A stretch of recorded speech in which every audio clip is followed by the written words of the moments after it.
noite, graças a Pai. Boa noite, Deus abençoe a todos. Mais uma noite, sábado, mais uma live, com esse estudo sobre o culto racional, né? Desde já, agradecer ao entrar, pessoal que vai assistir mais tarde, que vai compartilhar o vídeo, os nossos amigos que sempre marcar a presença aqui nesses estudos. E essa noite a gente vai falar sobre o culto à luz da Bíblia, ok? O culto racional, o culto bíblico, sim. O culto, dizer assim, que a gente para pensar no que a gente tem oferecido a Deus em forma de adoração e o que Deus está querendo comunicar conosco através da sua palavra. Enfim, a gente vai falar nessa noite, nesse estudo do culto à luz da Bíblia, a respeito de alguns elementos que fazem parte do culto racional ou o culto lógico, ok? Então, o pessoal vai chegando aí, eu faço aqui mais um convite, você que ainda não fez isso, entre lá no nosso canal no YouTube, ok? Deixa seu like, curta os vídeos, pode deixar um comentário. Eu sei que as postagens estão um pouquinho atrasadas, eu acho que são 3 vídeos que a gente ainda tem que colocar e a gente vai estar fazendo isso amanhã, ok? E eu peço a tua colaboração, né? Que você nos dê essa força aí. Entrando no nosso canal, você tem acesso aos outros vídeos, dos outros estudos, dos outros temas que nós tratamos aqui na live, ok?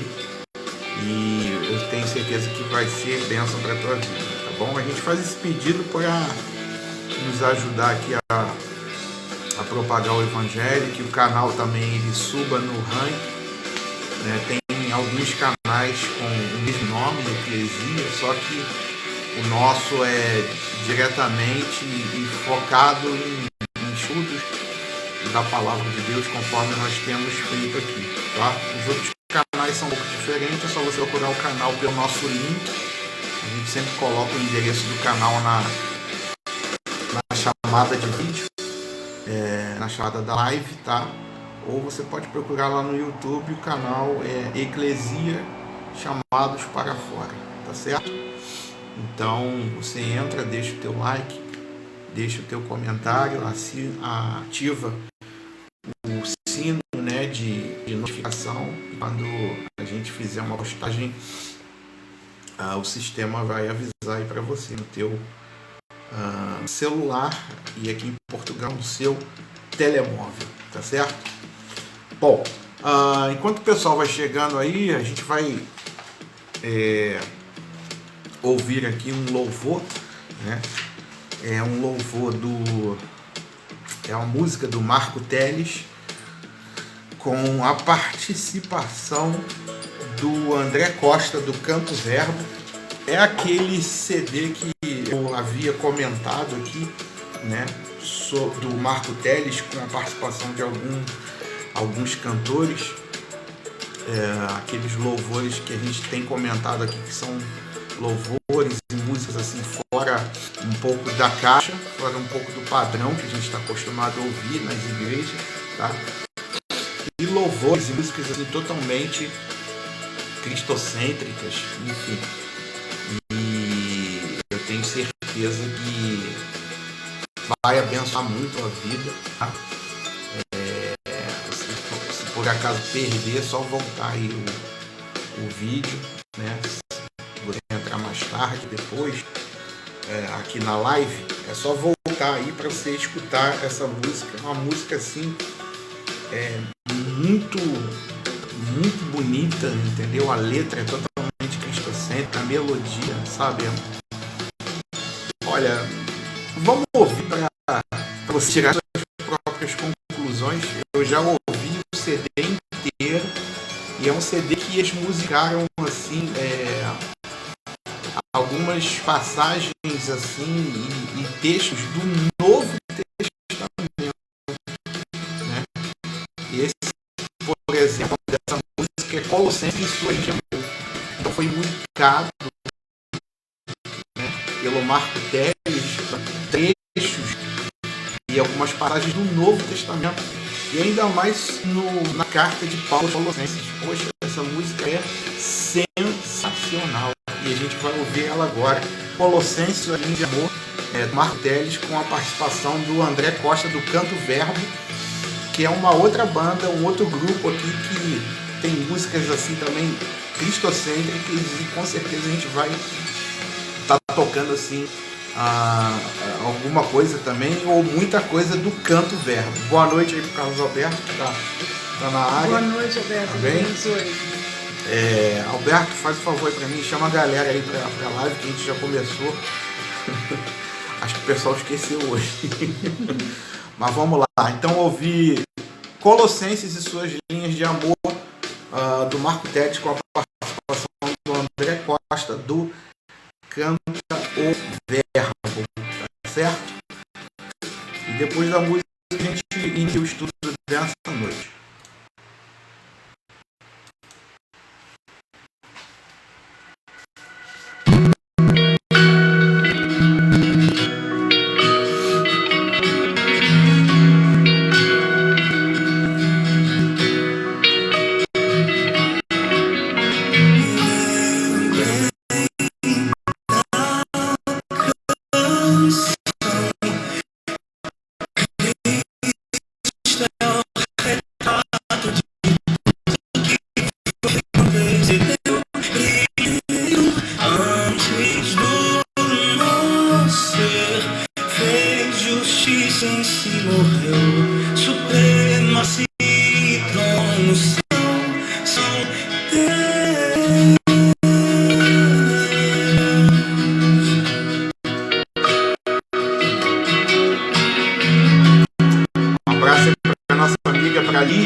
Deus te abençoe.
Amém, Lídia.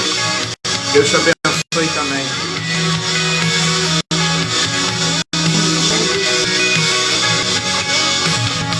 Aquele fio que se rompeu da minha alma até a Deus. O sangue santo costurou Cristo e suas linhas de amor. E agora o homem feito eu pode no homem ver a Deus.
inspiração do Marco Teles para musicar esse texto, essas palavras, né, do apóstolo Paulo. Tem outras também que eles fizeram, enfim. É um CD assim, que você ouve de ponta a ponta, tanto do início até o final, e só música boa, de qualidade. Ok?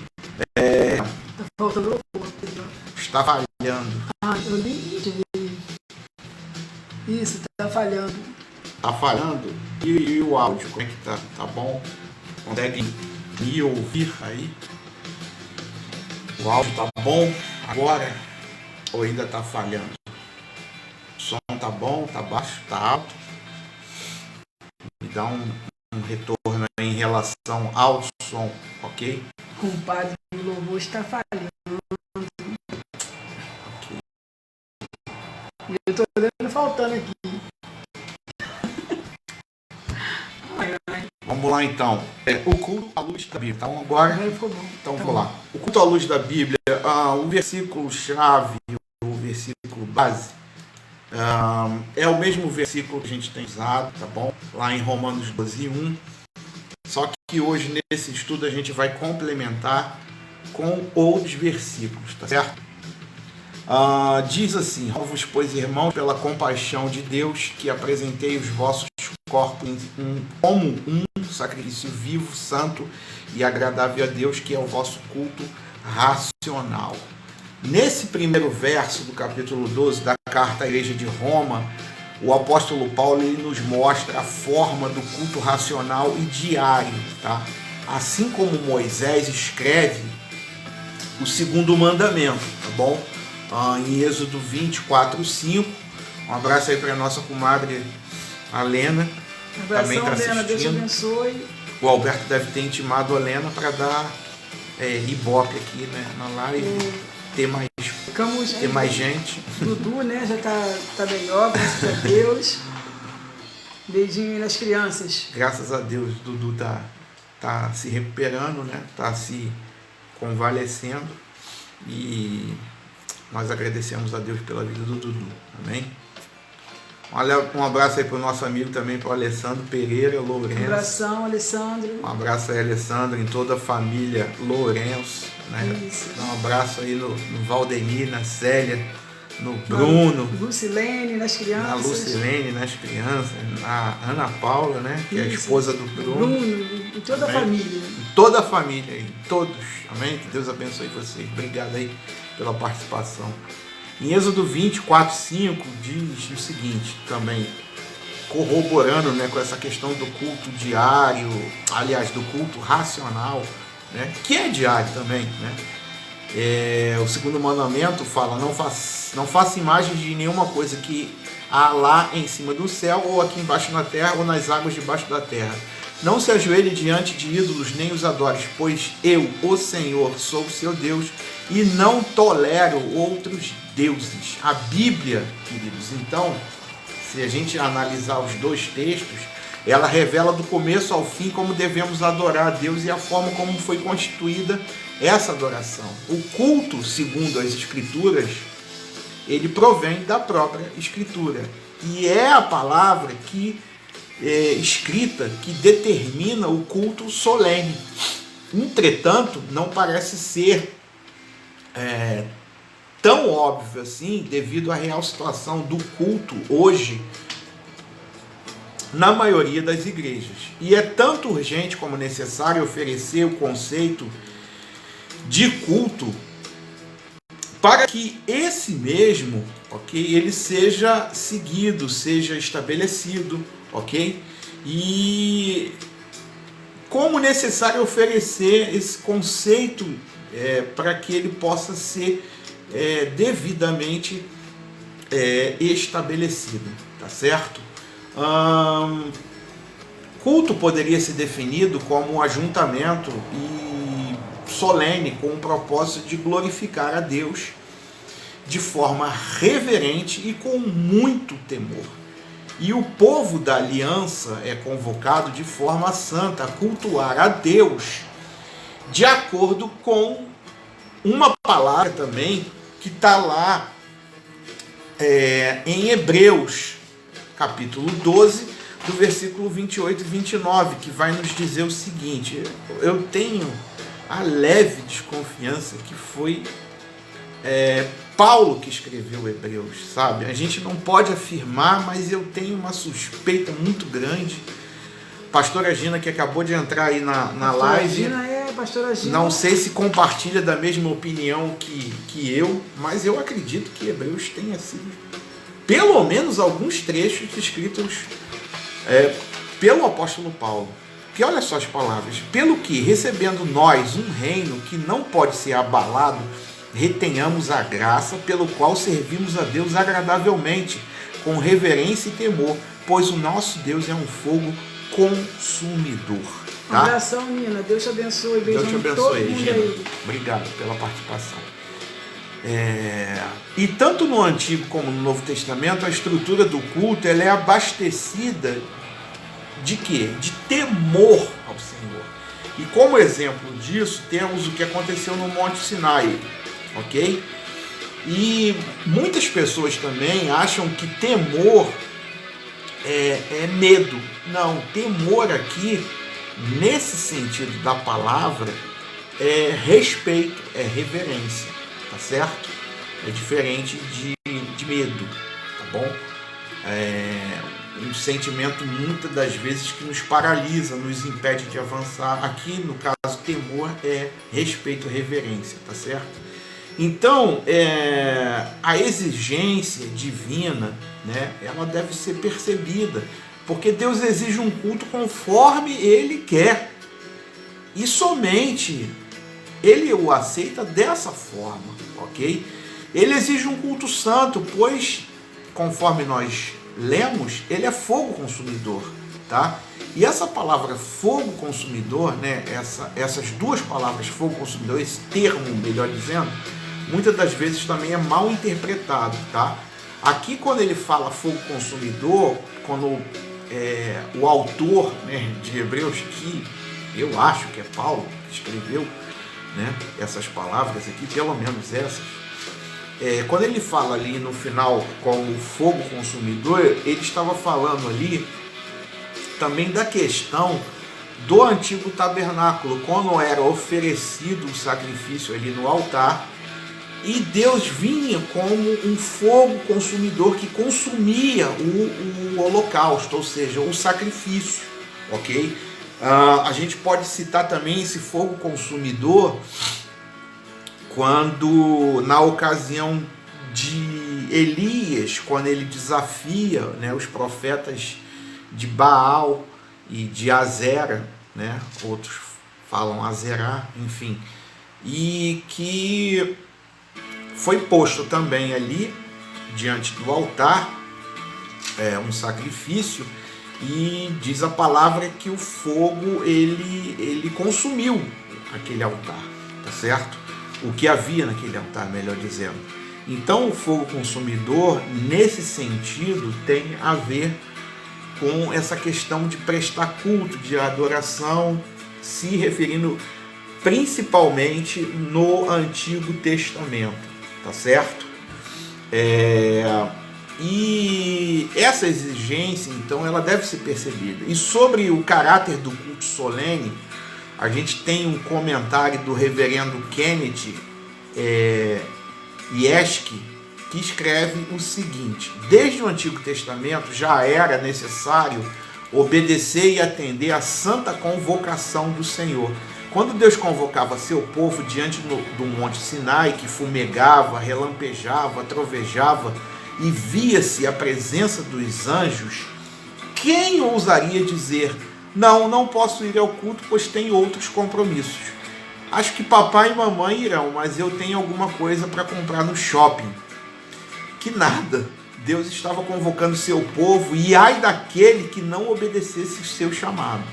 Naquela época, era impensável se desprezar a essa santa convocação. E eu pergunto para você, e hoje em dia? Hoje em dia as pessoas estão trocando o culto ao Senhor por qualquer coisa. Por qualquer coisa. por qualquer coisa. E às vezes assim, motivos banais. Não é que a gente está criticando e nem que está dizendo aqui que é proibido ir ao shopping, de frequentar um shopping, de assistir um filme, de ir a um cinema. Mas a Bíblia fala, querido, que há tempo para tudo debaixo do céu, ok? Então há momentos e momentos. Você tem tempo de ir num cinema, de visitar um shopping, não tem problema nenhum em fazer isso. Mas muitas pessoas, né, deixam para fazer isso justamente no dia em que a igreja se reúne para prestar culto a Deus de forma corporativa, ok? E muitos têm trocado momentos do culto que são sacramentos, como por exemplo a ceia do Senhor, trocado por às vezes por um aniversário, trocado às vezes por um compromisso em que ela poderia, né, ou por uma atividade que ela poderia estar realizando e participando em outro dia, mas não. Parece que fazem questão de marcar, de escolherem na sua agenda justamente o dia em que a igreja está reunida de forma corporativa para prestar culto a Deus, ok? Então, hoje em dia, as pessoas têm trocado por qualquer coisa. Agora ouça o que a confissão de fé de Westminster, que é a confissão de fé que nós acreditamos e que nós baseamos a nossa própria fé, ela diz a respeito, no capítulo 21, sobre o assunto do culto solene. Ela diz o seguinte: a luz da natureza mostra que há um Deus que tem domínio e soberania sobre tudo que é bom e faz bem a todos, e que, portanto, deve ser temido, amado, louvado, invocado, crido e servido de todo o coração, de toda a alma e de todas as forças.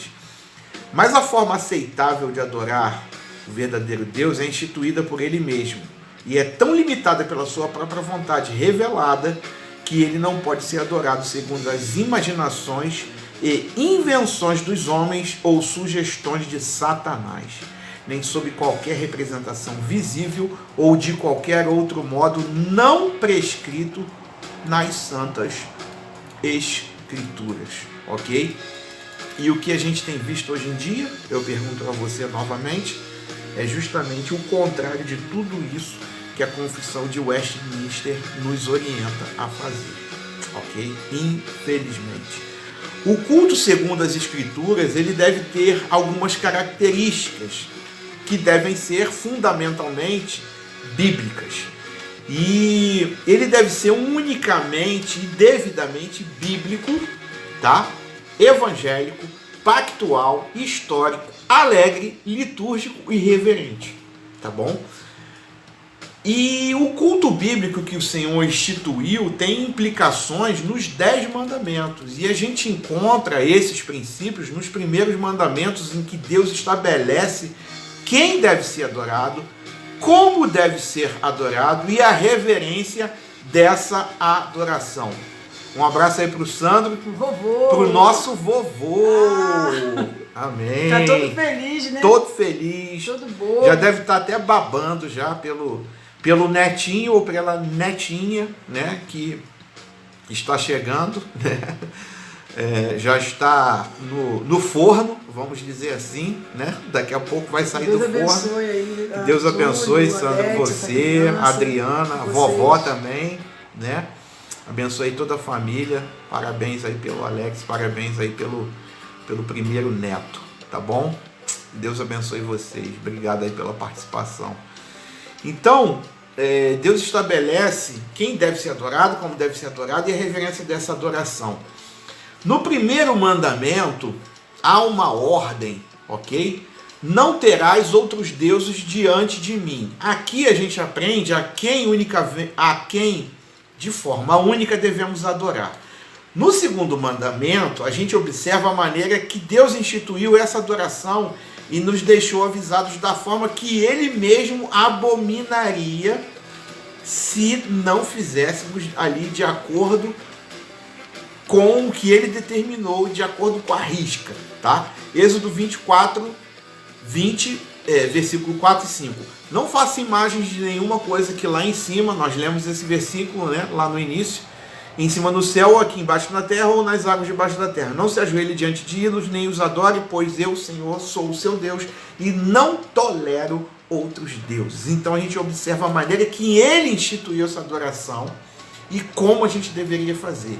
E quem não deveríamos adorar no lugar dele, tá bom? No terceiro e quarto mandamento, de forma contínua, é pressuposto o dia e a reverência dessa adoração, e nem as especulações humanas. Note bem isso que a gente vai falar aqui. Nem as especulações humanas, nem muito menos a sinceridade de um coração é suficiente para celebrar o Deus triuno no culto solene. Poxa, mas nem a sinceridade de um coração? Não, porque muitas das vezes a gente viu semana passada, e não custa nada a gente citar novamente esses exemplos, né? Como exemplo disso aqui que a gente acabou de falar, nós temos Caim, nós temos Nadab e Abiú, nós temos Uzá, que tentaram da sua própria forma ou da sua própria maneira realizar um culto ou oferecer um serviço na presença de Deus. Então não é somente a sinceridade no coração, isso não é suficiente, ok? Não são especulações humanas para celebrar o Deus eterno em um culto solene, como ele pede, tá certo? Isso não é o suficiente, ainda tem outros elementos aí, tá certo? Então, nas características do culto, a gente vai começar com o culto bíblico, que deve ser bíblico. Por quê? Pelo inequívoco fato de que Deus, em sua palavra, ele já regulou os elementos do culto e seus princípios, que são segundo a sua vontade. Deus revela a sua sagrada palavra, em sua sagrada palavra, melhor dizendo, tudo que a gente precisa para cultuá-lo com zelo, pela sua glória e reverência pelo seu nome, ok? E desejo sincero não significa culto aceitável também, tá bom? Cumprimento bíblico, sim, mas culto aceitável, não. Oferecer um culto ao Senhor sem ser prescrito pela sua palavra é uma profanação à sua pessoa. Um culto a si mesmo é condenado pela própria Escritura e não há desculpa para se apartar da regra, pois a regra é clara. O que não é proferido não pode ser oferecido, tá? A Darlene vai ler um comentário aqui, ou uma crítica, né, do Daniel Hyde sobre essa questão que a gente está falando. Lê aí, Darlene, pra gente. Em tempos de analfabetos bíblicos, precisamos de um culto cheio das Escrituras, com uma linguagem bíblica em cada aspecto, nas leituras responsivas e cânticos nas orações e leituras bíblicas propriamente ditas. Amém? Então importa que a gente esteja apto para compreender que o culto segundo as Escrituras precisa ser o quê? Cheio das Escrituras. É uma redundância? É uma redundância, mas propriamente ditas, né? É a verdade, ok? O culto segundo as Escrituras, ou seja, segundo aquilo que Deus estabeleceu, ele precisa ser cheio de quê? Da própria palavra de Deus e do que Deus estabeleceu, ou seja, das Escrituras. Esse é o culto bíblico, tá certo? Uma outra questão é que o culto deve ser evangélico, tá bom?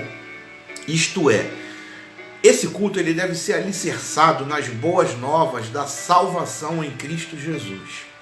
O culto ele deve ser cristocêntrico. Os louvores têm que ser cristocêntricos. A palavra tem que ser cristocêntrica, porque Cristo e o Evangelho são a mesma coisa na essência. E então ele deve ter o evangelho, esse culto, ele deve ter o evangelho ressoando do começo ao fim. O culto ele deve ser evangélico devido à obediência ativa e passiva de Cristo. Por quê? Ele mudou tudo. Cristo mudou tudo. Hoje nós temos livre acesso à presença de Deus. Antes não existia isso, ok?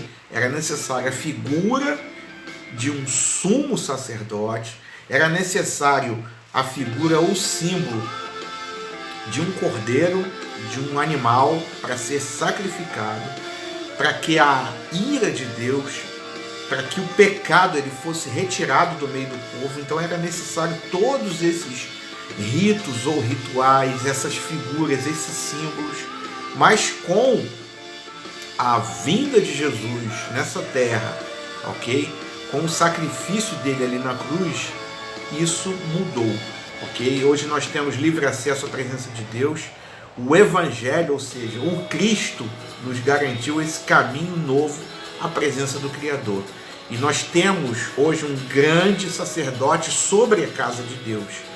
E o autor aos Hebreus afirma com clareza que através do sangue de Cristo podemos confiantemente nos aproximar humilhados além do véu. Hebreus 10, 22 diz o seguinte: assim nos aproximemos de Deus com um coração sincero e com plena convicção de fé, tendo os corações aspergidos para nos purificar de uma consciência culpada e os nossos corpos lavados com água pura. Assim como Abel também, que é um outro exemplo que a gente pode citar, a gente pode se aproximar com plena convicção de fé e um coração sincero, um culto superior, pois é o que? Segundo as Escrituras. O culto é evangélico porque o evangelho é o reflexo daquilo que é pregado, daquilo que é orado e daquilo que é cantado no culto, ok? O povo do pacto é alimentado pelo evangelho e o Espírito Santo atrai os incrédulos para ouvir as boas novas de salvação, ok? Um abraço aí para minha mãe também. Abração. Que acabou de Deus possa te abençoar. De entrar e participar aqui da nossa live, ok? Deus Dá um abração abençoe, aí no meu mãe. sogro aí. Dá um abraço aí no meu pai, em todos que estiverem aí também assistindo, tá bom? Ok? Então esse novo pacto é alimentado Estão assistindo. pelo Evangelho e o Espírito Santo é que faz o trabalho de atrair os incrédulos para ouvir as boas novas da salvação. Mas como é que o Espírito Santo vai atrair os incrédulos se o culto não é evangélico? Pergunta que não quer calar. Complicado. É complicado. Se a maioria das igrejas, dos pastores, dos líderes tem pregado outras coisas, outros temas que não são o evangelho, ok? Então vai ficar complicado aí o trabalho do Espírito Santo, né? Ok? Tem muita gente que, para atrair os incrédulos, são também incrédulos. As pessoas fazem isso. Para atrair tem que fazer desse jeito. Eles confundem aquela palavra do apóstolo Paulo, né? Firme de tolo para ganhar os tolos, firme de bárbaro para ganhar os bárbaros. Essa questão de fisme é o que?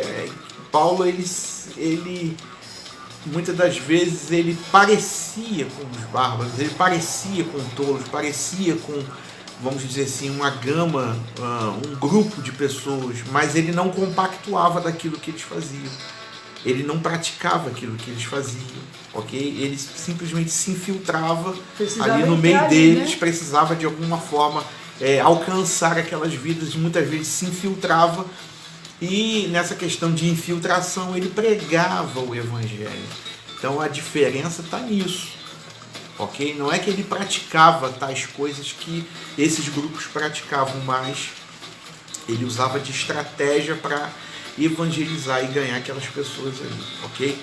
Então, nessa questão, a grande questão, melhor dizendo, é que em nossos dias, duas situações ela tem acontecido. para que esse culto evangélico ele fique prejudicado. Que situações são essas? A primeira situação é que os cultos eles foram divididos por temas, tá bom? Por temas. E com isso tem acontecido grandes prejuízos, porque parece que o que temos hoje são fatias de um bolo que não poderia ser ratificado, tá bom? Culto de adoração, culto de consagração, culto evangelístico, culto de oração, culto de libertação, culto de doutrina, ok? E eu acredito que o culto ele deve conter alguns elementos desse. Não é que eu seja contra, não. Ele deve conter alguns elementos que a gente citou aqui, tá bom? E eu acredito que o culto ele deve conter alguns desses elementos, porque, por exemplo, não há culto solene sem oração ou exposição da sã doutrina. Porque também, da mesma forma, não poderia haver culto sem o evangelho ou sem a consagração. Mas o que fizeram hoje em dia? Muitas igrejas fazem isso. Eles fatiam os cultos. Ah, é culto disso, culto daquilo outro, culto daquilo outro. Conforme a gente citou aqui, os temas, ok? Por que não inserir todos esses elementos num culto só? Ok? Ah, muitos vão falar, não, mas porque domingo geralmente tem visitantes na igreja, então a gente não pode ter um culto disso, um culto daquilo, porque o tema não encaixa, a pessoa ela não vai entender nada. Eu concordo em parte, tá bom?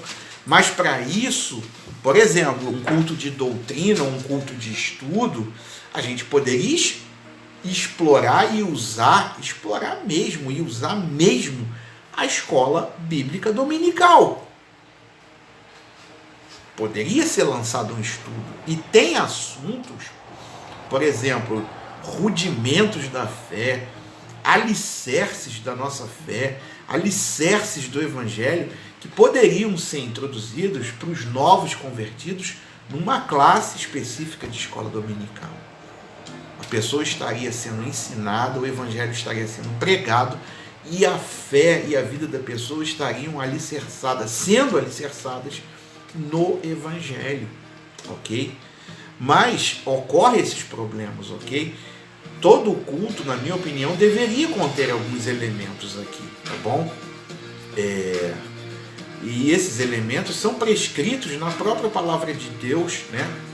E, como disse o Timothy Keller, em um resumo aqui que a Darlene vai ler também, tá bom? Se o culto de domingo visa em primeiro lugar o evangelismo, aborrecerá os santos. Se visa principalmente a instrução, confundirá os incrédulos. Mas se visa louvar o Deus que salva pela graça, isso vai instruir os de dentro e desafiar os de fora. E a boa adoração corporativa será naturalmente evangelística. Ok? Então, um comentário aí muito pertinente e muito bom do Timothy Keller, que, na minha opinião, é o maior teólogo vivo que nós temos aqui, tá? Nesse período aqui, tá certo? Ele tem, assim, muito conhecimento nessa área, tá? E eu indico, assim, todos os livros do Tim. Ele é conhecido como Tim Keller, tá? O nome dele é Timothy Keller, mas as pessoas chamam de Tim Keller mesmo. Vamos dizer, o apelido dele é Tim Keller. E, gente, assim, textos fantásticos, sabe? Ele faz uma abordagem, assim, muito clara, muito simples, muito fácil de entender, sabe? Muito usado por Deus, ok? A segunda situação que acontece hoje em dia também, a primeira é o fatiamento dos cultos, e a segunda situação são os cultos de entretenimento, tá? O convite ao entretenimento na adoração nos nossos dias é frequentemente lançado de uma forma particularmente sedutora. E o entretenimento é frequentemente vendido com o nome de evangelismo. E somos informados que devemos fazer adoração interessante e excitante para os não convertidos, de forma que eles venham à igreja e se convertam com esses cultos de entretenimento, tá bom? À primeira vista, este argumento é muito apelativo e todos nós desejamos ver trazidos à fé em Cristo, ok? Essas pessoas. E quem deseja ser contra o evangelismo? Eu pergunto, quem é contra o evangelismo? Ninguém é contra o evangelismo. Mas a gente deve lembrar o seguinte: entretenimento não é evangelismo. Sinto muito te informar isso, e se eu te deixei triste, você que gosta de culto de entretenimento, mas entretenimento não é evangelismo, tá bom? E evangelismo não é adoração, tá bom? As pessoas, elas são evangelizadas não por um malabarista, não por um animador de plateia, como a gente tem visto aí em muitos lugares, mas as pessoas, elas são evangelizadas pelo quê? Pela apresentação do evangelho. E embora o evangelismo possa ocorrer na adoração, à medida que o evangelho é fielmente proclamado, o propósito e o foco da adoração é de que aqueles que creem em Cristo possam se reunir e encontrar a Deus, tá bom? Em 1 Coríntios 14, 24 e 25, o apóstolo Paulo, ele comenta sobre essa questão, tá? Da presença de incrédulos em um culto de adoração. Ele não convida a igreja para entreter o incrédulo ou fazê-lo se sentir confortável. Antes, na clara e compreensível articulação da verdade, o incrédulo, ele deve ser convencido de que ele é um pecador. E um outro erro que a gente praticou há muito tempo, talvez por um jargão: fulano, ele não se converteu, ele se convenceu. Fulano, ele não é convertido, ele é convencido. Graças a Deus que ele é convencido. Por que a Bíblia fala? Quem é que convence o homem do pecado? O Espírito Santo. Então vamos parar de usar esse termo, porque o homem, ele tem que ser convencido, sim, do seu pecado, para depois ele se converter.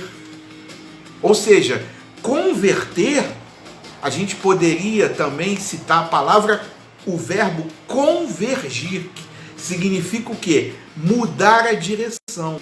Então, primeiro o homem é convencido do pecado pelo Espírito Santo, e depois o Espírito Santo trabalha na vida dele para ele se converter, ou seja, mudar a sua direção, mudar os seus caminhos, tá certo?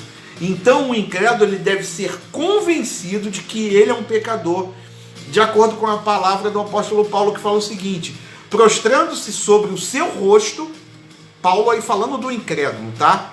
Participando do culto de adoração, ou do culto evangélico, e não do culto de entretenimento.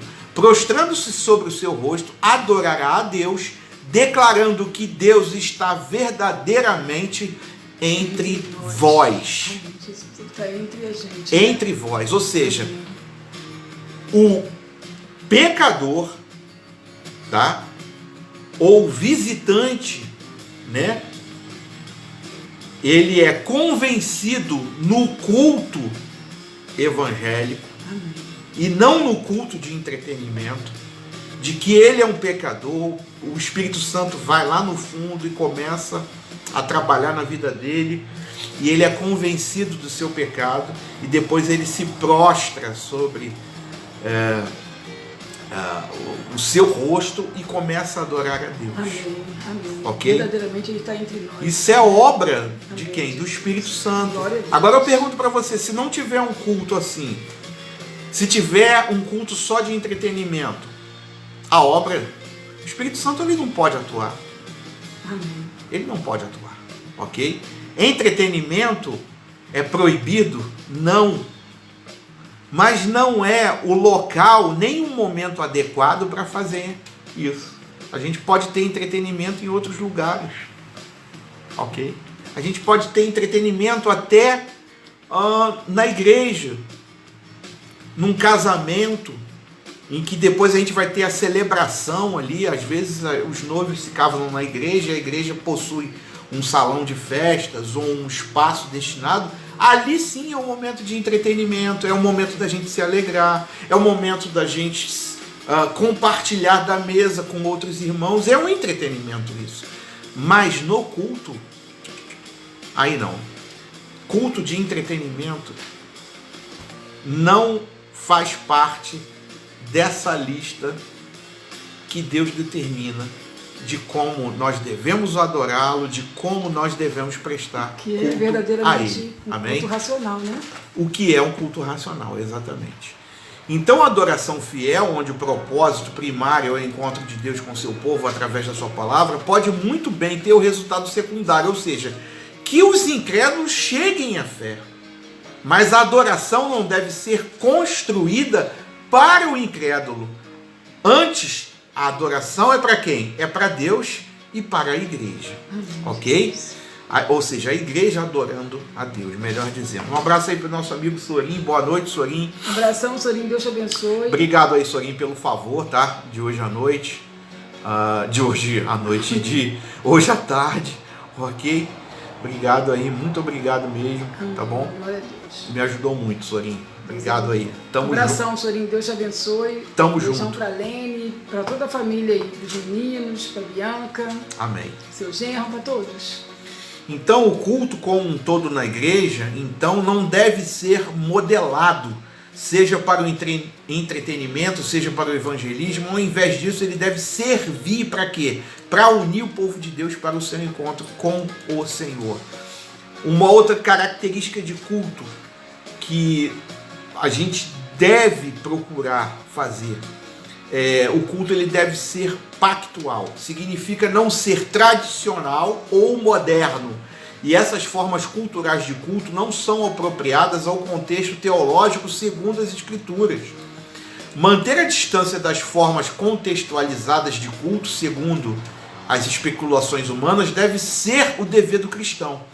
O culto deve ser pactual pelo fato de ser baseado na aliança de Deus com o seu povo e de acordo com a continuidade do Antigo e do Novo Testamento. E conforme prescrito na lei. O culto ele deve ser pactual também porque possui um caráter legal e íntimo, como um casamento, por exemplo, da comunidade dos eleitos com o Deus triuno, ou seja, uma verdadeira aliança. E muitos podem objetivar dizendo que precisamos de um culto contemporâneo com a intenção de atrair uma nova geração de crentes que vivem numa outra forma cultural de adoração. Isso é um engano, querido. O nosso culto deve ser guiado pelo padrão das Escrituras. Não é a cultura que dita a forma da santa convocação, nem os elementos oferecidos na adoração.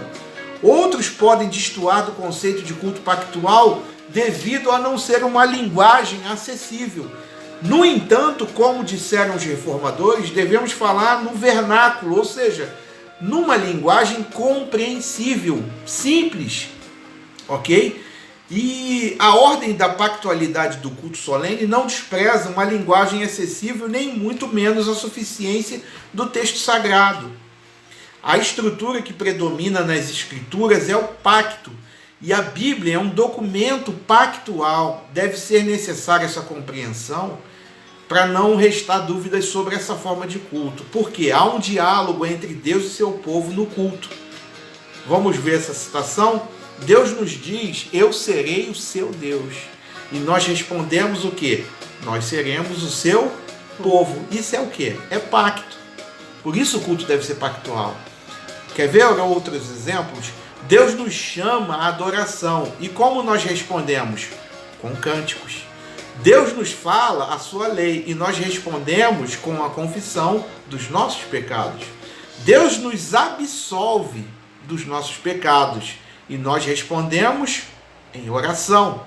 Deus nos fala pela palavra e nos sacramentos e nós respondemos com dádivas de gratidão e doxologia. Para quem não sabe o que significa doxologia, doxologia é louvor a Deus, ok?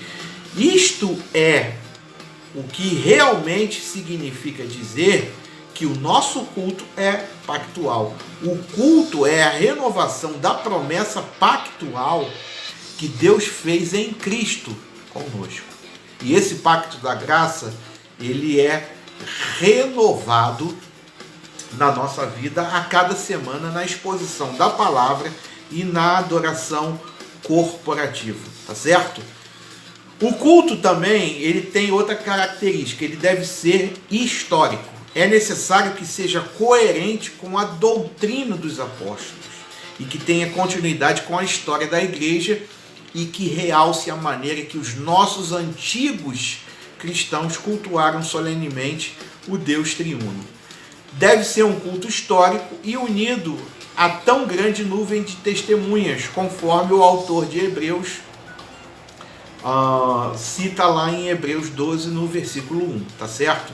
Quando nos reunimos no dia do Senhor, devemos ter em mente que estamos de forma coerente afirmando que os antigos cristãos também afirmaram sobre a questão da solenidade e da simplicidade do culto. E seguindo o modelo básico da igreja primitiva sobre o culto, conforme o testemunho dos pais da igreja, dos reformadores e também dos escritos, tá bom? Conforme também a Darlene vai ler mais um comentário do Daniel Hyde. O que Daniel Hyde fala dessa questão do culto histórico? Lê aí, Darlene. Bom, em resumo, seguimos este modelo básico da igreja primitiva de culto, no qual a palavra é lida e pregada. Os sacramentos são celebrados com ação de graças, orações de confissão, intercessão, graças são dadas e as contribuições do povo de Deus coletadas para o ministério da misericórdia. Amém? Esse é o culto histórico, tá? E a referência, a base, o exemplo que a gente tem disso é o que era o culto que a igreja primitiva ela praticava, tá certo? Com todos esses elementos aí do comentário do Daniel Hyde que a Darlene leu, tá certo? Bom, outra característica, o culto ele deve ser alegre e reverente. E muitas pessoas acham que alegria e reverência não combinam. E a gente vai ver na Bíblia, né? Porque quando a gente traz esses estudos aqui, a primeira coisa que a gente faz é examinar na Bíblia. Se a Bíblia está confirmando, tá certo. A gente vai em frente, está certo, tá? Então, isso quer dizer o quê? Cheio de temor ao Senhor, alegria e reverência, tá bom? É igual a cheio de temor do Senhor, ok? Não espontâneo e sem entendimento, tá? Tem muita diferença de alegre e reverente para não espontâneo e sem entendimento. Aqui a gente chega até num ponto controverso, conforme eu falei, porque muitas pessoas não associam alegria com reverência. Muitas pessoas, algumas vezes confundem, né, esses dois termos, acham que eles não casam, acham que não há união entre os dois, ok? E quem disse que um culto recheado de risos, de gritos e de danças é um culto alegre? Quem disse isso? Quem disse que um culto silencioso, harmonioso, sem muitas expressões extravagantes, a gente poderia classificar como um culto triste. A gente não pode afirmar isso. A gente não pode dizer isso. A liquidez dos cultos, ele perde completamente o sentido de alegria sólida e perseverante. E segundo os Salmos, o culto é extremamente alegre e reverente. Salmo 100, a gente percebe o salmista enfatizando extrema alegria e, ao mesmo tempo, temor ou reverência. Tá bom? Vamos lá, Salmo 100. Salmo de louvor. Cantem hinos a Deus, o Senhor, todos os moradores da terra. Adorem ao Senhor com alegria e venham cantando até a sua presença. Lembrem que o Senhor é Deus, Ele nos fez e nós somos dele. Somos o seu povo, o seu rebanho. Entrem pelos portões do templo com ações de graças. Entrem nos seus pátios com louvor.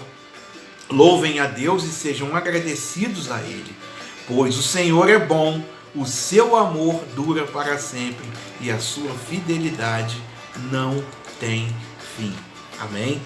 A questão é que a falta de percepção de quem nós somos não nos permite entender o que significa a verdadeira alegria no culto ao Senhor.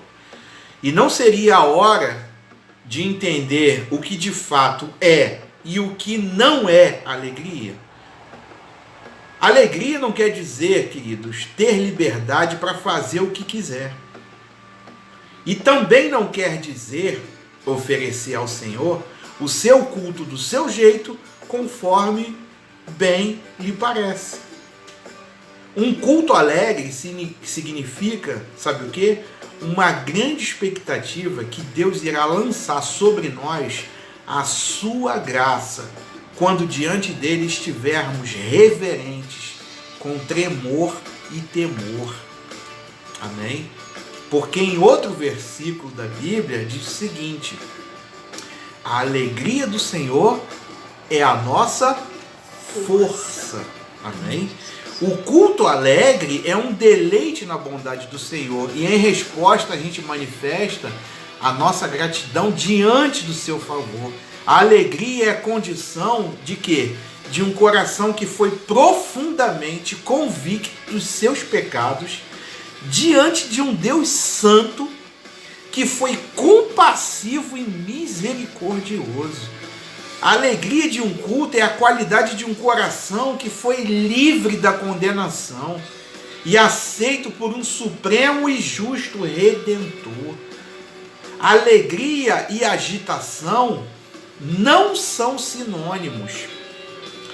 Emoções desenfreadas ou extravagantes, na verdade, elas só enfatizam falta de reverência e temor diante de Deus, que é fogo consumidor.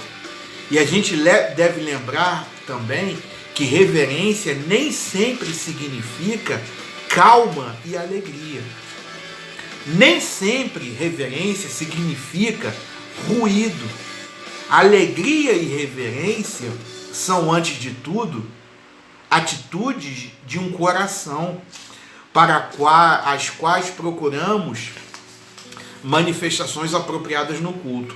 A alegria pode ser intensa no canto de uma canção muito tranquila, e reverência pode ser manifestada no cantar alto.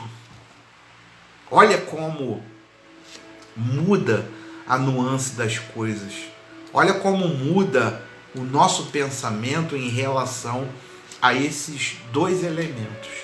E hoje estas duas respostas, alegria e reverência, são frequentemente colocadas em oposição uma à outra, por falta de entendimento.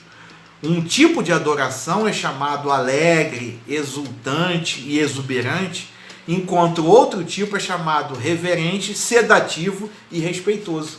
Contudo, nas Escrituras, alegria e reverência não são antitéticas, ou seja, elas não estão em direções convergindo como se fosse uma contra a outra. Não, mas alegria e reverência são complementares. E a adoração, ela pode ser alegremente reverente, e a adoração também pode ser reverentemente alegre. Alegria e reverência sempre devem estar unidas em nossa adoração. Quer uma prova disso? Salmos 2:11. Servi ao Senhor com temor, ou seja, com respeito, com reverência, e regozijai-vos com tremor, ou seja, regozijar significa se alegrar, ok? Quer ver um outro exemplo? Salmo 97, versículo... Salmo ele não tem versículo, tá? Desculpe. O Salmo 97, 1 ao 3, diz o seguinte, ele começa dessa forma, tá? O Senhor reina, exulte a terra e alegrem-se as regiões costeiras distantes. Nuvens escuras e espessas o cercam. Retidão e justiça são a base do seu trono. Fogo vai adiante dele e devora os adversários ao redor. Então o Salmo 97 começa com temor, começa com reverência, começa com respeito diante de todos esses atributos, né? E de todas essas coisas aqui concernentes a Deus. Mas no versículo 12 deste mesmo salmo, olha o que diz: alegrem-se no Senhor, justos louvem o seu santo nome. Ou seja, alegria e reverência, elas se completam, elas se complementam e devem fazer parte da nossa adoração, tá certo? E essa combinação de alegria e temor nem sempre pode ser fácil de alcançar, mas ela deve ser o nosso objetivo. A gente deve lembrar que reverência nem sempre significa quietude e alegria nem sempre significa barulho, ok? Alegria e reverência são as primeiras de todas as atitudes do coração pelos quais procuramos expressões apropriadas na adoração. A alegria pode ser intensa no cântico de uma música muito serena, ok? E a reverência, ela pode ser expressa num cântico muito barulhento. Então, uma coisa não tem nada a ver com a outra em termos, tá certo? E muita gente fala, ah não, porque o culto hoje foi frio, não sei o quê. Ah, o culto hoje foi bom, foi quente, foi isso, foi aquilo, entendeu?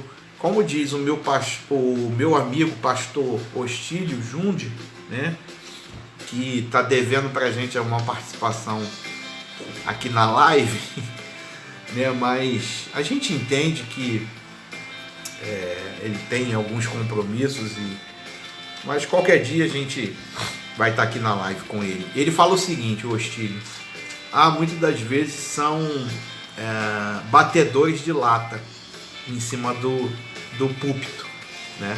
Ou seja, só produzem barulho, não produzem a verdadeira alegria que pode sim e deve estar atrelada ao temor ou à reverência, tá certo? Muitos batedores de lata aí, produzindo muitas das vezes barulho e confundindo esse barulho com alegria, tá bom? A adoração protestante tradicional tem provavelmente sido forte na reverência, e o que tem sido chamado de adoração contemporânea frequentemente parece entusiasticamente alegre. Mas proponentes de cada aproximação devem perguntar se suas visões elas alcançam um equilíbrio bíblico. A adoração tradicional pode proceder tão mecanicamente e de forma tão formal que a emoção ela parece ausente. E a adoração contemporânea pode ser tão insistente sobre a alegria e o excitamento ou a extravagância que a reverência e a alegria podem simplesmente ser perdidas no meio dessa adoração. Ou seja, as pessoas estão confundindo as coisas, confundindo os termos, ok? E à medida que procuramos o equilíbrio, devemos começar lembrando que a adoração corporativa é um encontro com o nosso Deus, que é um fogo consumidor. E para isto acontecer, devemos conhecer a vontade de Deus com respeito a como devemos adorar. E esse conhecimento vem somente através do conhecimento da sua palavra. Devemos, como exemplo dos santos no Antigo e no Novo Testamento, oferecer um culto alegre e reverente. Salmo 126:3. Grandes coisas fez o Senhor por nós e por isso estamos alegres. Amém? Uma outra característica é que o culto deve ser litúrgico, ou seja, organizado e estruturado. Isso não quer dizer mecânico ou seco, como se não houvesse vida. A gente não está falando sobre isso. A gente está falando sobre liturgia, ou seja, organização e estruturação. Ok? Não confundir com um culto mecânico, ou como muitos dizem, um culto seco. O culto ele deve ser compreensível e simples, seguido conforme o rito. Isso não quer dizer ser cheio de rituais antropocêntricos. Liturgia ou ordem de culto significa um serviço. Cristo e o seu povo como num banquete santo, ou uma atividade pactual também. Todavia, existe uma estrutura para que essa adoração seja oferecida. A necessidade da liturgia não é transformar o culto em ritos idolátricos. A ausência da liturgia não quer dizer que o culto torna-se dirigido pelo Espírito Santo, porque tem muita gente que também usa a seguinte desculpa: ah, não, eu não preciso preparar nada, eu não preciso preparar uma palavra, eu não preciso preparar um louvor, porque é o Espírito Santo que no final das contas vai comandar tudo. Pera aí, o Espírito Santo, antes de mais nada, ele é organizado, e nós devemos ser organizados também, tá bom? A gente sabe que muitas das vezes há uma interferência ou uma inferência, tá, do Espírito Santo, e muitas das vezes coisas que a gente preparou para falar num sermão, num estudo, ou até mesmo uma música que a gente preparou para cantar, muitas das vezes o Espírito Santo toca nos nossos corações e a gente faz diferente daquilo que a gente havia se programado para fazer. Mas antes de mais nada, o Espírito Santo é organizado. Então não use essa desculpa. Ah, o Espírito Santo vai conduzir. Não. O culto tem que ter liturgia, sim. Tem que ter uma estrutura, tem que ter uma organização. Ok? Um abraço aí para a Natália Leal, que está assistindo. Um abração, Natália. Amém? Deus te abençoe. Deus te abençoe. Dá um abraço aí no nosso amigo, no Rodrigo, ok? No Pedro. Amém? Pedro já está Pedrão, né? Já está o Pedrão já.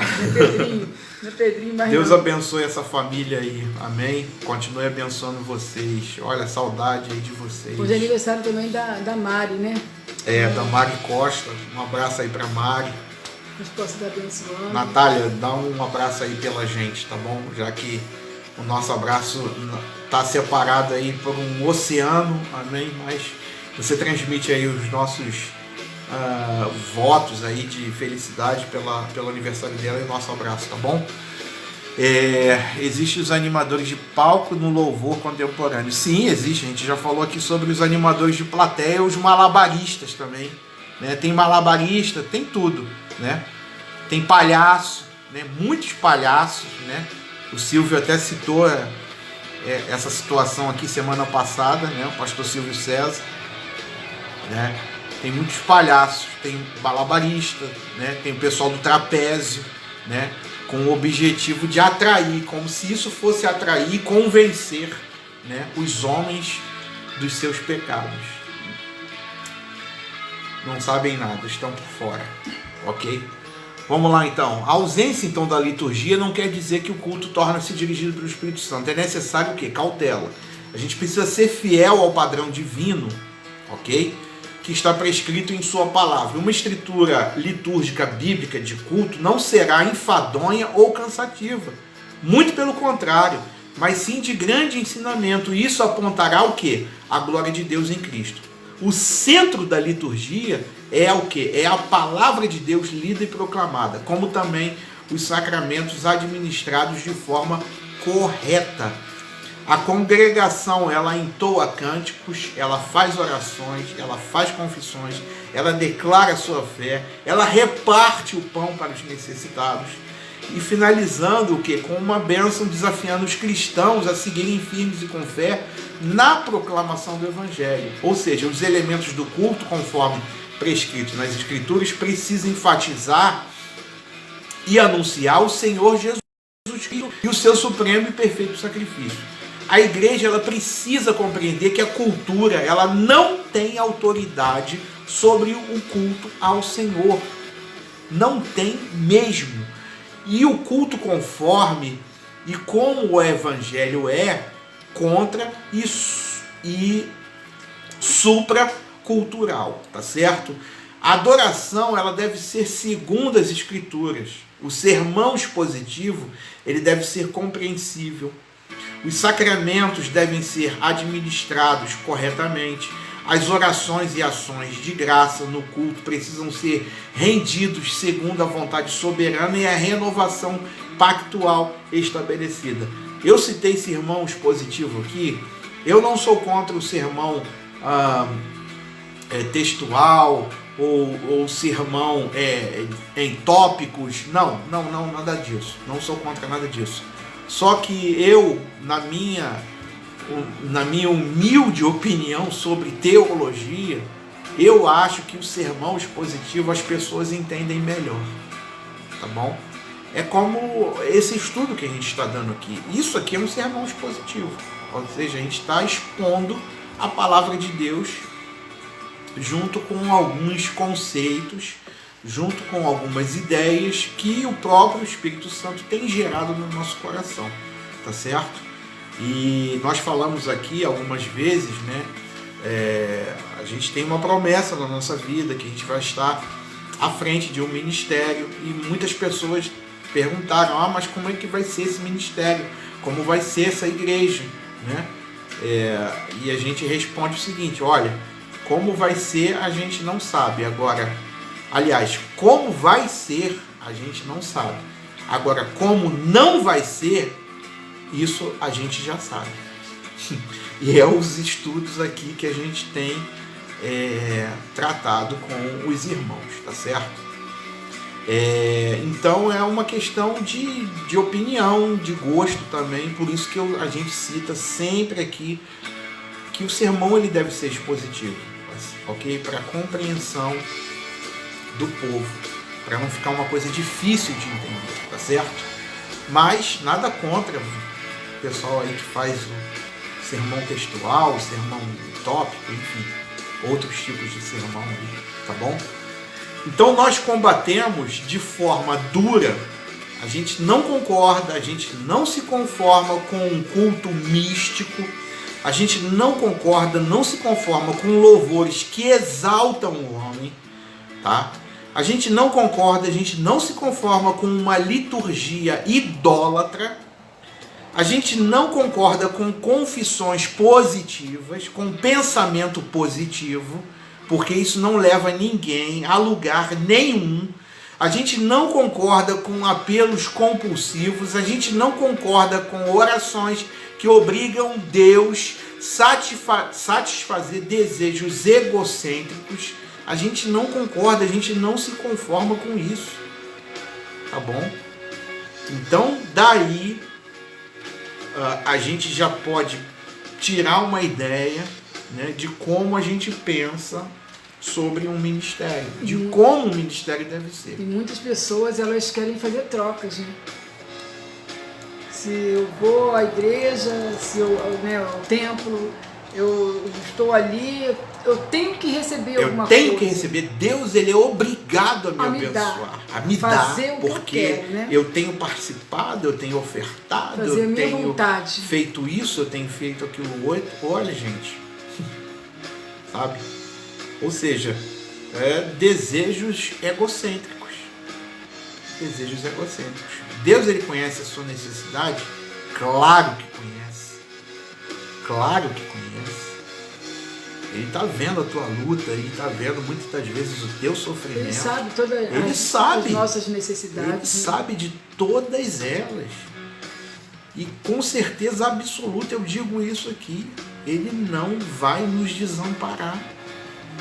Mas muitas das vezes a gente vai pedir coisas para satisfazer o nosso ego, coisas que a gente nem precisa, sabe? E Deus, Ele vai agir aonde? Em cima das nossas necessidades, não naquilo que a gente quer, que a gente faz birrinha, que praticamente a gente encosta uma faca no pescoço de Deus. Me dá, eu quero, ok? Gente, evangelho não é troca.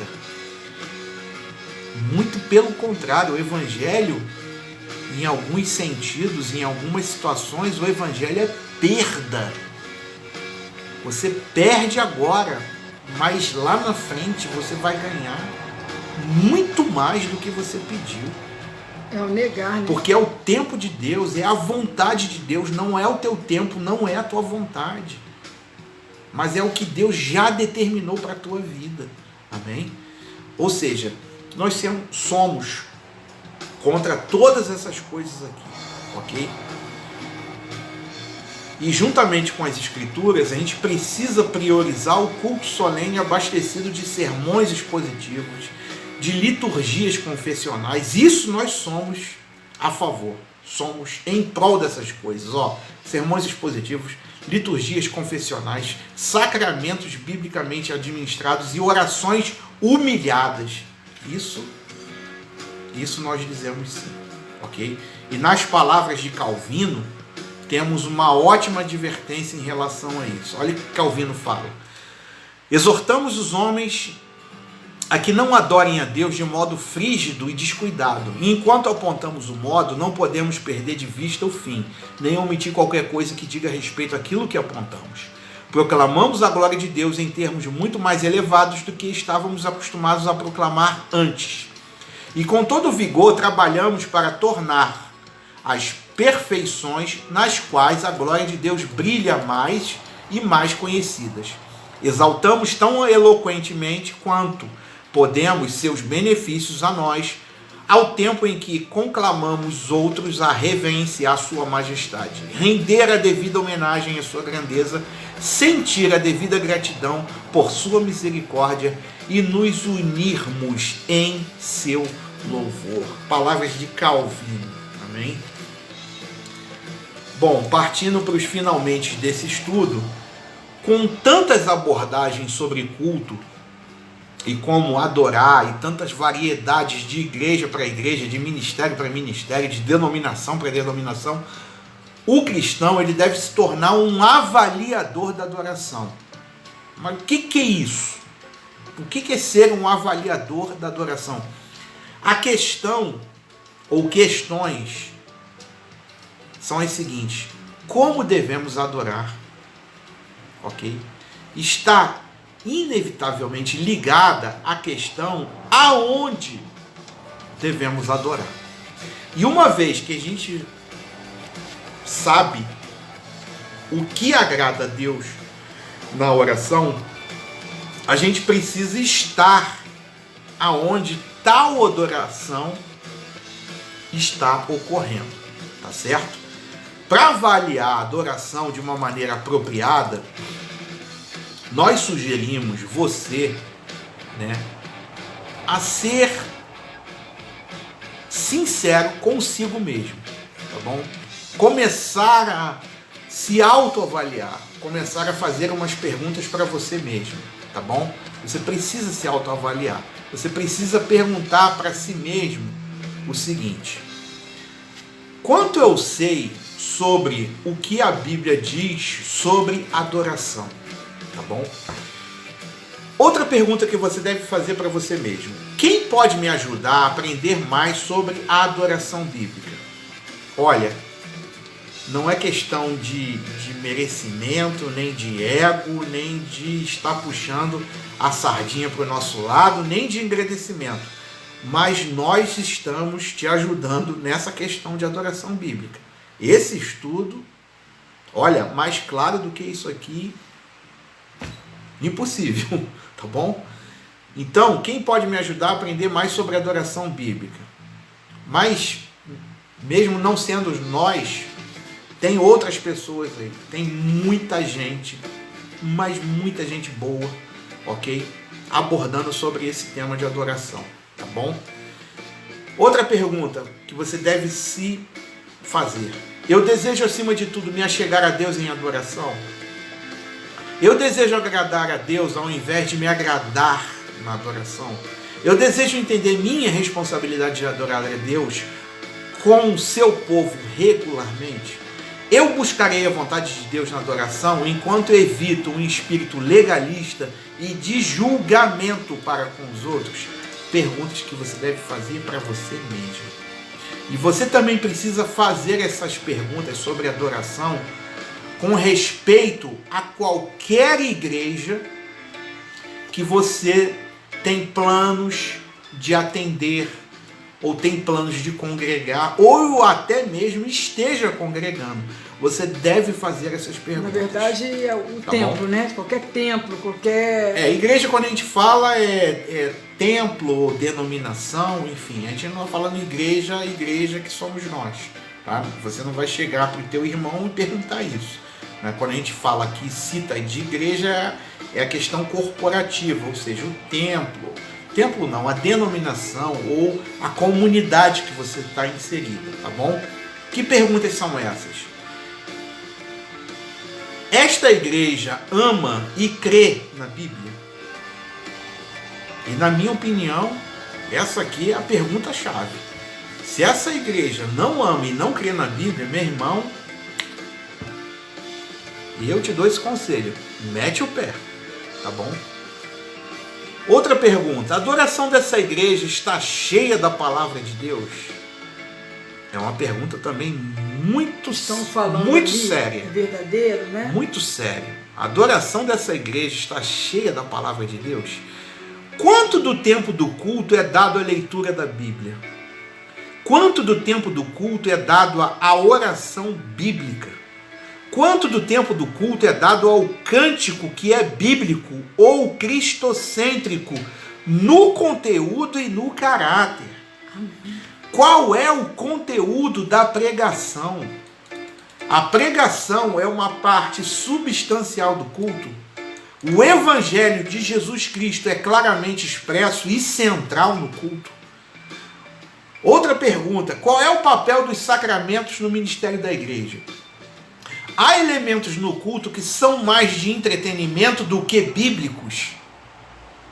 A ação de graças alegre e o temor reverente são expressos e de forma balanceada no culto, ou seja, de forma equilibrada. Então, perguntas que você tem que fazer, ok? No momento lá que você congrega, no momento que você se reúne. Ou seja, perguntas que você talvez vai fazer para você mesmo, mas que você pare para pensar. Ok?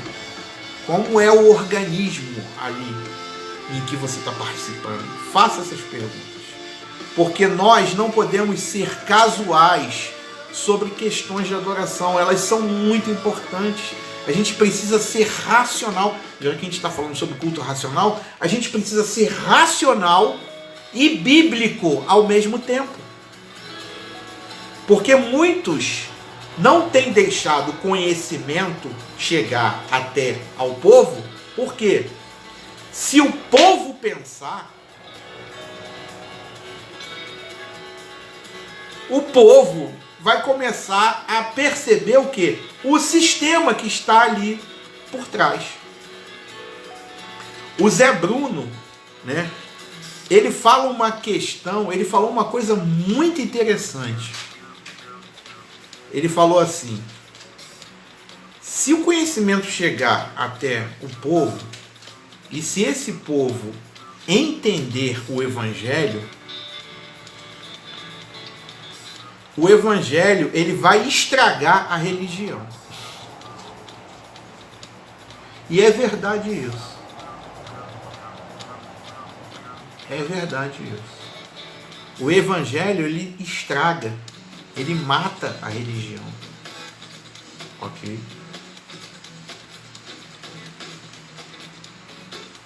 Embora o cristianismo seja uma religião, e a gente fala que é cristão, mas o cristianismo é uma religião, foi um nome dado pelos homens. Ok? Então, quando o povo adquire conhecimento, o sistema ou a religião, ele fica comprometido. Porque o povo começa a pensar, pô, isso aqui não é bíblico. Deus não falou isso. Começa a ter entendimento. Eu não preciso fazer isso, fazer determinadas coisas, ou fazer esse passo, depois fazer o passo A, o passo B, o passo C, para eu conseguir a minha bênção. Não, eu não preciso fazer isso. Sabe? Eu não preciso seguir uma receita. Não, porque os outros fizeram e deu resultado, que eu vou fazer e vai dar resultado na minha vida também. Não. Não. Queridos, a gente deve buscar ajuda de ministros e amigos fiéis nessa situação. A gente deve buscar uma igreja onde a adoração é fiel à palavra de Deus. Ok? Amém. Portanto, a gente conclui que devemos rejeitar todo e qualquer culto a si próprio. O culto do ego, o culto das habilidades, o culto das conveniências. A gente rejeitar com força a hipocrisia dos fariseus e a religiosidade dos líderes dos judeus. Rejeitar toda influência cultural e que a cada semana seja a nossa doxologia, ou seja, o nosso louvor, tá, oferecida ao Senhor em um culto segundo as Escrituras. Ou seja, seja racional, pare para pensar o que tem sido oferecido, o que tem sido cantado, o que tem sido pregado, se isso está de acordo com aquilo que Deus exigiu que fosse oferecido como culto a Ele próprio, tá bom? E para a gente terminar, uma palavra de Deuteronômio, capítulo 12, versículo 32, que diz: apliquem-se a fazer tudo o que eu ordeno a vocês. Não acrescentem nem tirem coisa alguma. Amém? Vamos dar um abração lá para nossa irmã Hilda. Abração, mãe da Bruna e da Aline. Que Deus possa estar abençoando. Amém. Deus te abençoe, Hilda. Amém. Saudade aí de vocês. Amém. Um abraço. Dá um abração nas meninas. Em toda a família. Amém. Que Deus continue abençoando a vida de vocês. Hoje também, né, aconteceu algo com a nossa irmã Rose e o nosso irmão Héctor. Eles foram roubados e um pastor foi enviado por Deus para estar cuidando deles. E queremos agradecer esse pastor, o pastor José. Isso. E o filho dele sofreu um acidente, acho que é Neemias, o nome do menino? Isso, Neemias. Isso, Neemias, né? Mas Deus está no controle. E queremos agradecer porque, mesmo ele passando por essa situação, ele socorreu esse casal, ele está cuidando deles lá. Eles estavam chegando na Itália, faltava pouco para chegar lá na Itália, mas aconteceu esse roubo, né, com eles, esse episódio, mas Deus está no controle, Deus deu o livramento. Vamos agradecer a esse pastor. Que Deus possa te abençoar, pastor José. Estão bem, graças a Deus, só levaram algumas bolsas e uma mochila, documentos, né? Os documentos dele, mas documento tira outro, consegue-se outro, corre atrás para conseguir outros. Agora a vida é uma só e graças a Deus, Deus deu livramento, não aconteceu nada com eles, eles estão bem. Ainda encontrar a ajuda desse pastor, né, lá na Espanha, tá bom? E a Rose falou com a gente hoje à tarde, pediu para a gente estar em oração pelo Neemias, né, o filho desse pastor, que sofreu um acidente, né, uma queda, mas está na mão de Deus, está no controle de Deus, Deus sabe de todas as coisas. E eu gostaria de encerrar essa live, então, orando, né, junto com todos vocês, pedindo não só pelo Neemias, né, o filho do pastor José, Josepe, né, Não sei se é Giuseppe ou José. Ok, enfim. Não sei, bom, mas...